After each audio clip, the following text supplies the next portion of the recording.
All right, let's jump right in, folks. Today, we're doing a deep dive into a text that's, well, pretty intense, to say the least. Definitely not for the faint of heart. Exactly. We're looking at excerpts from the Quran, chapter 56 to be precise, titled The Inevitable. AKA Al-Waqiah. Right, Al-Waqiah, which, kind of sets the tone, doesn't it? This chapter tackles some big concepts, life, death, the whole afterlife thing. No messing around, that's for sure. It gets straight to the point. And the way it uses imagery and symbolism to drive its points home is just, wow, powerful stuff. Oh, absolutely. I mean, just those opening verses, talk about dramatic. It throws you right into the middle of, well, basically the end of the world as we know it. Right. Talk about setting the scene. Earthquakes so strong they turn mountains to dust. It's like pulverized, gone, reduced to nothing. I mean, can you imagine a more vivid, more terrifying way to kick things off? So what's the significance of this imagery? What do you think it's trying to convey? Well, on one level, it's a wake-up call, right? It's like the universe is shouting, hey, pay attention. There are forces at play here that are way bigger than anything you can comprehend. So a little bit of awe mixed with a healthy dose of, oh crap, this is serious business. Exactly. It's meant to evoke that kind of visceral reaction. But it's not just about fear-mongering. It's about preparing you for a message of huge importance, a message about a reality that's beyond our everyday experience. And then it introduces this idea of three distinct groups: the right, the left, and the forerunners. It sort of dangles them in front of us, hinting at their destinies, but without giving too much away at first. It's like a hook. It draws you in. It makes you wonder, who are these groups? What makes them so different? And what's in store for each of them? Okay, so let's start with the right. And let me tell you, the chapter does not skimp on describing the rewards these folks are in for. Oh no skimping at all. Yeah. We're talking luxury on a level most of us can only dream of. Luxurious furnishings, reclining in comfort, facing one another like they're in some deep, meaningful conversation. I love that detail. Facing each other. It really creates a sense of connection, community. Right. It's not just about individual bliss. It's about shared joy, being part of something larger than yourself. And those descriptions, they're so vivid, so specific. It's not just some vague notion of heaven. It's like, here's a taste of what you can expect. Drinks that won't give you a hangover, any fruit your heart desires, meats of birds specially chosen just for you. It's almost like it's playing on our human desires for pleasure, for satisfaction, but then elevating them, purifying them, making them eternal. Yeah. Even the companions they have are described as likenesses of treasured pearls. Beautiful imagery, right? Yeah. It uses these tangible, desirable things that we can grasp, but to point towards something that's ultimately beyond our comprehension. Exactly. Trying to give us a glimpse of something truly transcendent. Then there's the Garden of Bliss itself. Lush orchards, fragrant plants, shade as far as the eye can see, flowing water, even, get this, uplifted mattresses. I mean, come on, they thought of everything. Talk about attention to detail, and that detail about the uplifted mattresses, I think is particularly interesting. Yeah, why do you think that is? Well, to me, it suggests elevation, not just physically, but spiritually. Like they're being raised above their former selves, above those earthly concerns that weighed them down in life. I never thought about it that way, but that makes a lot of sense. And then there's the detail that, well, let's just say, always gets people talking. The companions, described as pure and eternally youthful. Right, that one. Well, it's important to acknowledge that there are a lot of different interpretations out there. Yeah, depending on who you ask, it can get complicated. Some folks take it quite literally, while others see it as more of a metaphor for spiritual purity fulfillment. But regardless of how you interpret it, it definitely raises some interesting questions about desire, companionship, and ultimately the nature of reward in the afterlife. For sure. No easy answers there. So we've got this incredibly appealing picture of what awaits those on the right.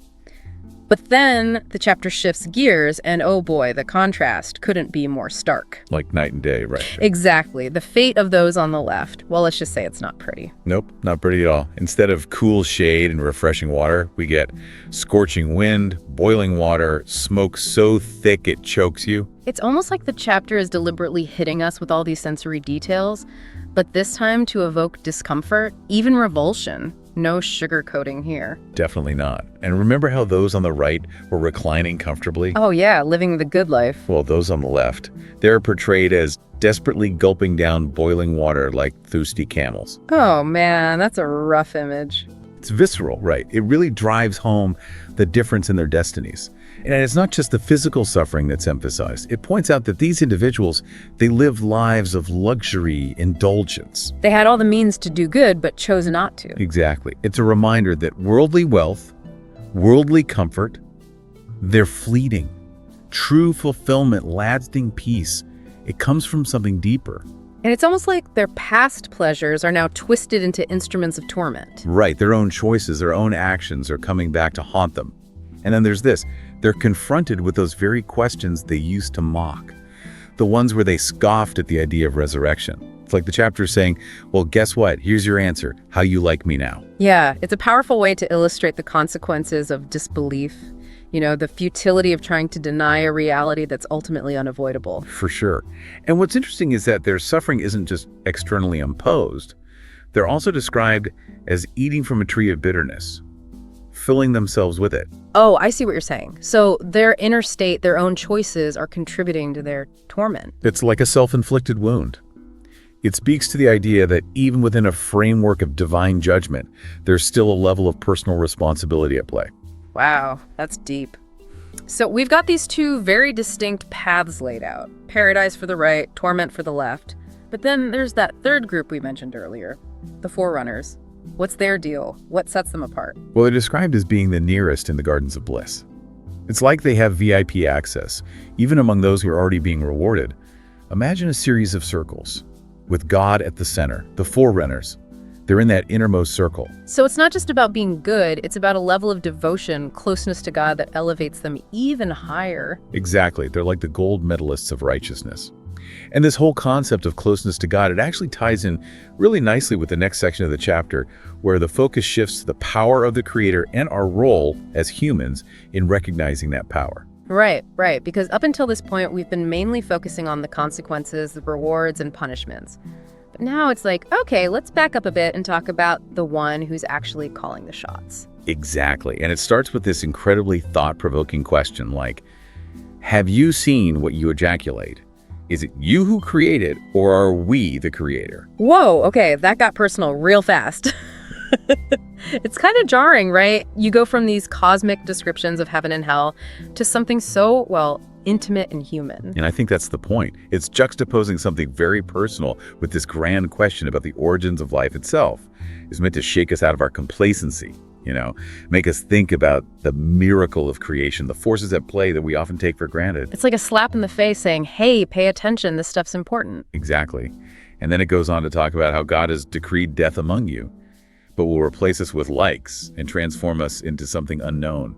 It's a reminder that life is a cycle, a continuous process of creation, transformation, and rebirth. And that word likes is interesting too. It is, isn't it? It suggests a continuity, a connection between this life and whatever comes next. We may die, but we're not just extinguished. We're transformed, reborn in some way. But how? What does that even look like? It doesn't say. Right. It leaves that part a mystery. Then it gets even more intriguing. It says, you have known the first formation, if only you would remember.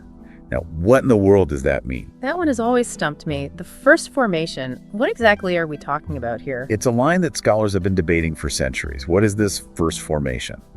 Some say it's referring to our creation in the womb. Others believe it's talking about a pre-earthly existence. Okay, so a bit of a head scratcher, but I think the point is, it's challenging us to dig deeper, to remember something fundamental about who we are, where we came from. It's inviting us to ponder the mysteries of our own existence. And it's not just about the past either. It goes on to ask us to consider the present. Is it you who make it grow, or are we the grower? Right. It's talking about the things we cultivate, the crops we plant, the efforts we make to shape and control our environment. It's a simple question, but so profound. It gets at the heart of our relationship with the natural world. Even when we're trying to master nature, we're ultimately dependent on a power beyond ourselves. So a little dose of humility there, a reminder that we're not as in control as we like to think we are. Exactly. It's all about recognizing our place within this grand tapestry of creation, acknowledging that web of interconnectedness. And then it brings up fire, something we as humans have learned to kindle. Okay, fire. I'm intrigued. What do you make of that imagery? Well, fire is a pretty powerful symbol, isn't it? No, absolutely. It's got that whole duality thing going on. Yeah. Creation and destruction, purification and transformation. Exactly. It could provide warmth, light, but it can also consume, devastate. So what's it doing here in the context of this chapter? Well, I think it's reminding us of the duality of our own nature, our capacity for both good and evil. Right. Our choices can lead to growth, enlightenment, but they can also cause harm, destruction. And ultimately, like fire, we are subject to a power greater than ourselves. Man, that's a powerful analogy.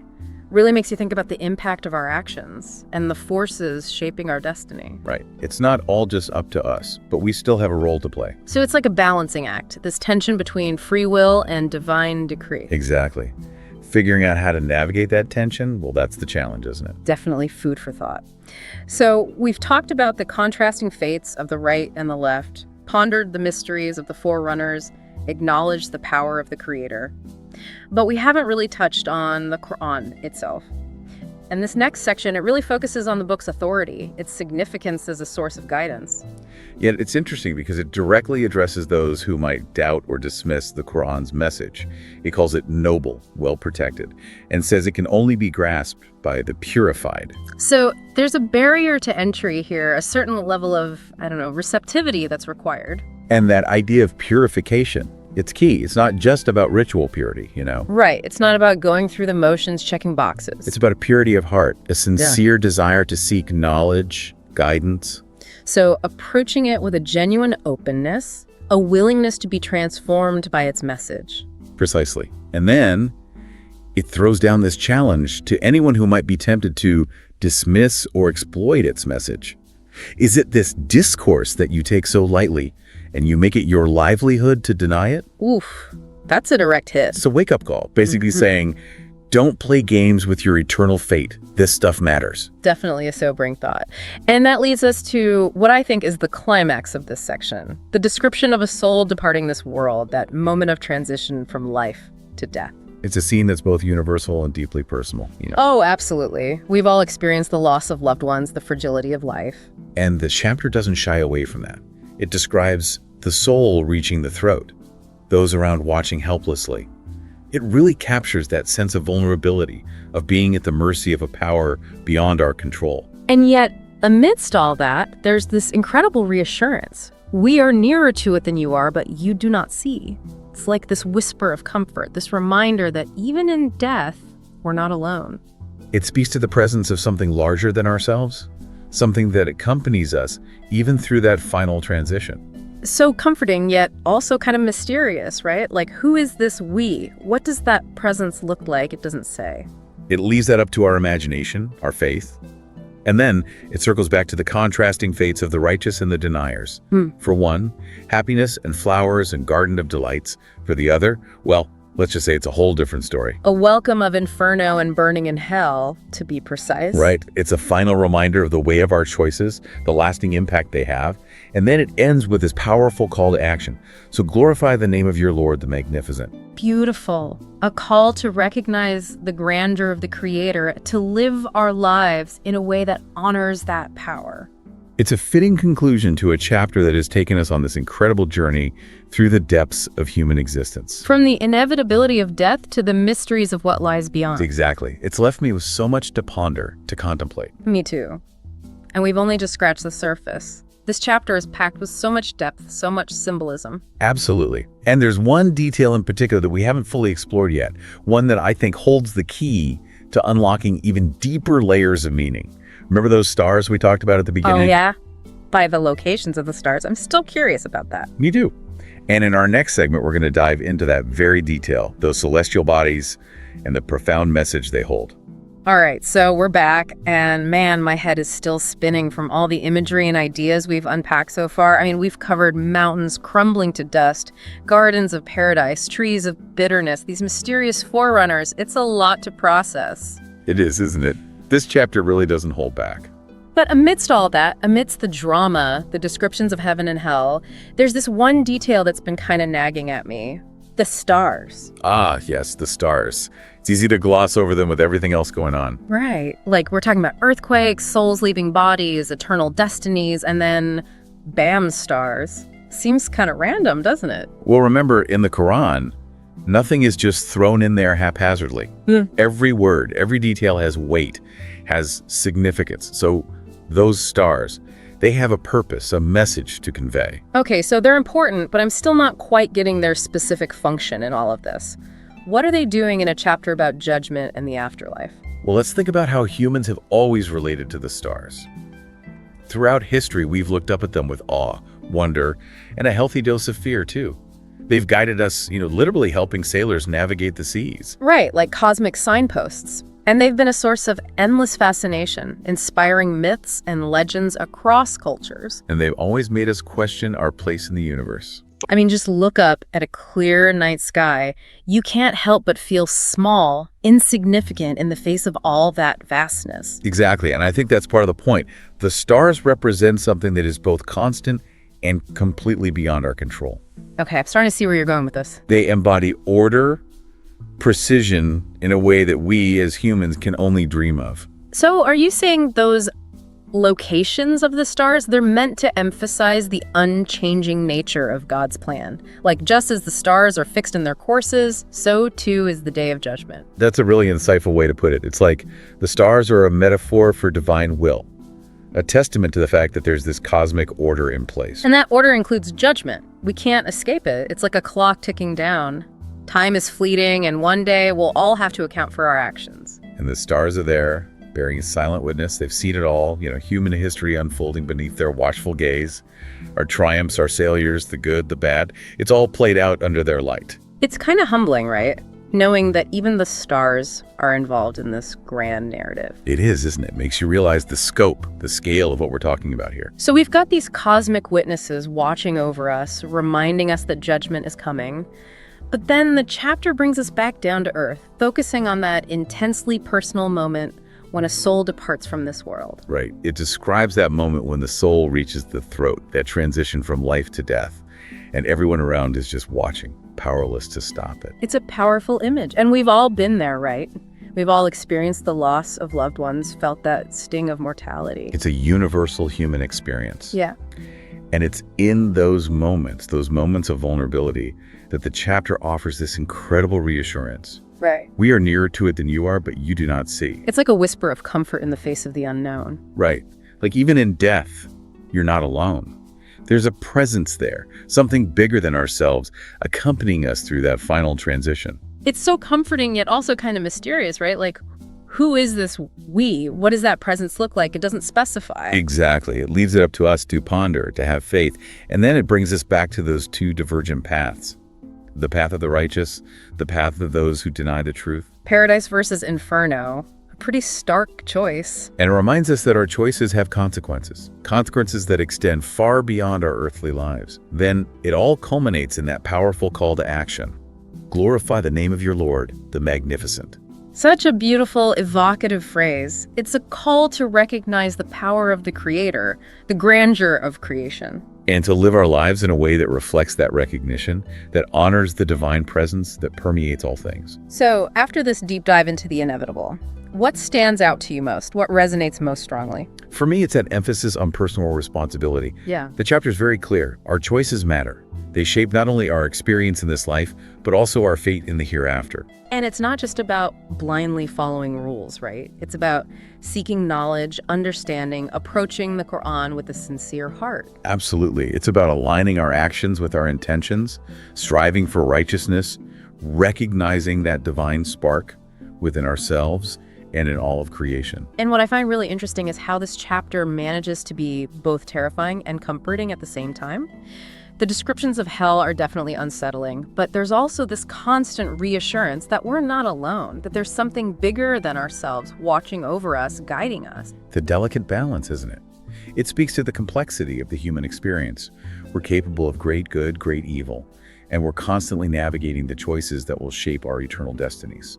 So if someone were to encounter these verses for the first time, what advice would you give them? How should they approach this text? I'd say approach it with an open mind, a willingness to learn. Don't be afraid to ask questions, to wrestle with the difficult passages, To engage with it on a personal level. Exactly. And remember the context, too. This chapter was revealed in a time of great upheaval, when the early Muslims were facing persecution, uncertainty. So this message of the inevitable, it was a source of comfort, guidance for them. A reminder that even in the face of hardship, there's a higher power at work, a plan unfolding. And that message continues to resonate today, doesn't it? It offers solace, inspiration for a more meaningful life. Absolutely.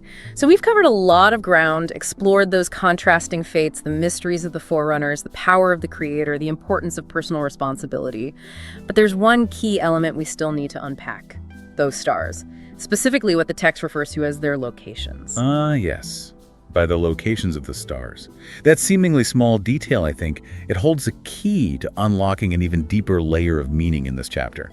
And that's exactly what we'll be diving into in our final segment. So stick with us as we continue our exploration of the inevitable, uncovering the significance of those celestial signposts. Okay, so we're back for the final part of our deep dive into the inevitable. And I've got to say, I'm really hooked on this whole stars thing. It is intriguing, isn't it, how this one detail keeps popping up, almost like a hidden thread running through the entire chapter. Yeah, and it's not just a poetic flourish either. That very first verse, by the locations of the stars, it feels like a cosmic GPS, you know? Guiding us toward the core message of the chapter. Exactly. So we've talked about how the stars are significant, they represent something vast, eternal, but I'm still a little fuzzy on their specific role in all of this. What's so special about their locations? Well, think about it this way. For centuries, humans have relied on the stars for navigation. Right. Sailors using them to chart their course across the oceans. Exactly. And even today, we use them to map the universe, to understand our place in the cosmos. They're like these fixed points, these markers that help us make sense of things. Okay, I'm starting to see where you're going with this. So, in a sense, the stars' locations represent order, stability, a kind of cosmic blueprint. Precisely. And in the context of this chapter, I think those fixed locations, they serve to emphasize the unchanging nature of God's plan, the inevitability of judgment. It's like saying, just as those stars are fixed in their positions, so too is the day of judgment a guaranteed part of the cosmic order. I think that's a brilliant insight. There's no escaping it. It's woven into the fabric of creation itself. Wow, so those tiny twinkling lights we see in the night sky, they're actually these grand reminders of our ultimate destiny. It's both humbling and awe-inspiring, isn't it?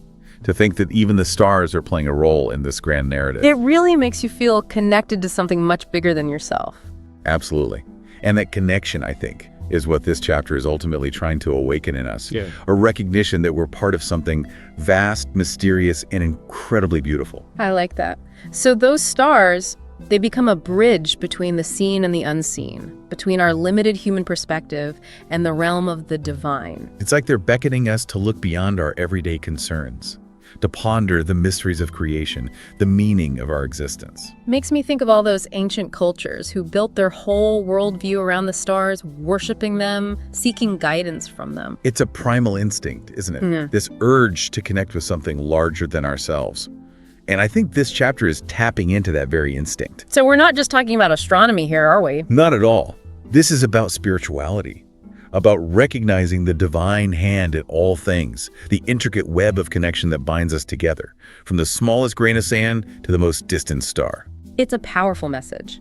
And I think those stars, with their fixed locations, they serve as a constant reminder, urging us to live our lives with intention, with awareness of our ultimate destination. Exactly.